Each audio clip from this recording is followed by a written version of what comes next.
ఆంధ్రప్రదేశ్ మంత్రి memes మెటీరియల్గా మారిపోయారా? Social మీడియాలో విచ్చలవిడిగా ట్రోల్స్ చేసేస్తున్నారా? రోజు రోజుకు ఆయన మీద పెరిగిపోతున్న ట్రోలింగ్ ఉక్కిరిబిక్కిరి చేస్తోందా? ఏ విషయంలో నెటిజన్స్ ఆయన ఏకిపారేస్తున్నారు? ఎవరా మినిస్టర్? ఏమా కథ? పాలకొల్లు నియోజకవర్గం నుంచి వరుసగా మూడోసారి ఎమ్మెల్యేగా ఎన్నికై ఏపీ జలవనరుల శాఖ మంత్రిగా బాధ్యతలు చేపట్టారు నిమ్మల రామానాయుడు. అధికారంలో ఉన్న ప్రతిపక్షంలో ఉన్న తనదైన స్టైల్లో ముందుకు వెళ్లే నిమ్మలకు ఇప్పుడు కొత్త చిక్కులు వచ్చిపడ్డాయట.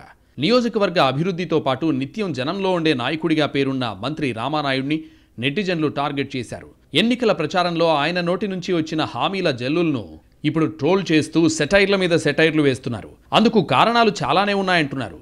ఎలక్షన్ టైంలో ముఖ్యంగా వాలంటీర్ వ్యవస్థ విషయంలో నిమ్మల చేసిన ప్రచారం ఇప్పుడు మీమ్ మెటీరియల్ అయింది. వాలంటీర్లను కొనసాగించడంతో పాటు వాళ్ళకి గౌరవ వేతనం కింద 10,000 ఇస్తామంటూ అప్పట్లో పదే పదే చెప్పుకొచ్చారు మంత్రి. తీరా ఎన్నికలు ముగిశాక వాలంటీర్ వ్యవస్థను ప్రభుత్వం సీరియస్గా తీసుకోవట్లేదు, అందరినీ పక్కన పెట్టేశారు. దీంతో అప్పట్లో నిమ్మల రామానాయుడు చేసిన ప్రచారాన్ని ఇప్పుడు కామెడీ కంటెంట్గా వాడేస్తున్నారు నెటిజన్స్. అందులో ముఖ్యంగా రామానాయుడు మాట్లాడిన మాటలు చూస్తే, చంద్రబాబు నాయుడు, పవన్ కళ్యాణ్ చెప్పారమ్మా, మీ వాలంటీర్ జాబ్కు 5,000 ఏ మూలకి సరిపోతాయి, ఖర్చులు బోలెడు పెరిగిపోయాయి కదా, మన ప్రభుత్వంలో వాలంటీర్ వ్యవస్థను కొనసాగిస్తాం, మీకు 10,000 జీతం ఇస్తాం, రేపొద్దున మన ప్రభుత్వంలో అన్నయ్య ఇదిగో 10,000 అందుకున్నారని ఆనందంగా మన చించినాడ పూతరేకుల ప్యాకెట్ పట్టుకుని రావాలి అంటూ పాలకొల్లు ఎన్నికల ప్రచారంలో తెగ ఊదరగొట్టేశారు నిమ్మల. ఎక్కడ వాలంటీర్ కనిపించినా ఇదే హామీ. అలాగే అంతకు మించి కామెడీ చేస్తున్న ఆయన మాట ఇంకోటుంది. అమ్మ, అక్క, చెల్లి, బావ, తమ్ముడు అని అందరితో వరుసలు కలుపుతూ సూపర్ 6లో ఎవరెవరికి ఎంత నగదొస్తుందో తనదైన శైలిలో వివరించేవారు రామానాయుడు. సోషల్ మీడియాలో ఆ పోస్టుల్ని బాగా ప్రచారం చేయించుకోవడంతో ఇప్పుడు అవే రివర్స్లో ఆయన్ని వెంటాడుతున్నాయట.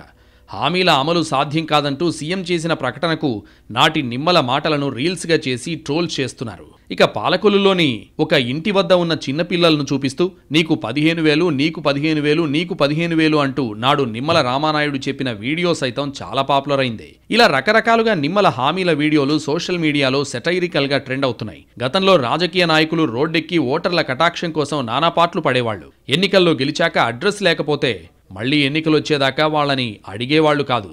కానీ ఇప్పుడు ట్రెండ్ మారింది. ఏం చేశారంటూ ఎప్పటికప్పుడు సోషల్ మీడియాలోనే నిలదీస్తున్నారు జనం.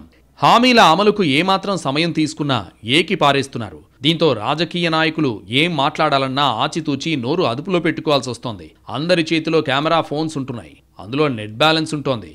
ఇంకేం చెలరేగిపోతున్నారు.